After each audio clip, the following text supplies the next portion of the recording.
পদ্মা নদীর এই মরা ঢেউ দেখলে আসলেই মনের ভেতরে অনেক বড় ক্ষত সৃষ্টি হয়। ছোট্টবেলায় আমরা এই নদীতে গোসল করতে নামতে খুব ভয় পেতাম।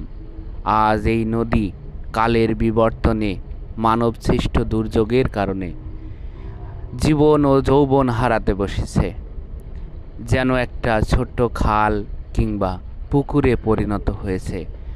বৈশ্বিক এই প্রবাহে পদ্মা নদীর চিরচাহিত যে যৌবন হারিয়ে যাচ্ছে কালের পরিক্রমায়। এটা আমাদের জন্য খুবই দুর্ভাগ্যের ও দুঃখজনক একটা বিষয়। দুর্ভাগা এই নদীগুলোকে দেখার মতো যেন কেউই নেই। অবহেলিত এই নদী একসময় ছিল মানুষের প্রাণকেন্দ্র।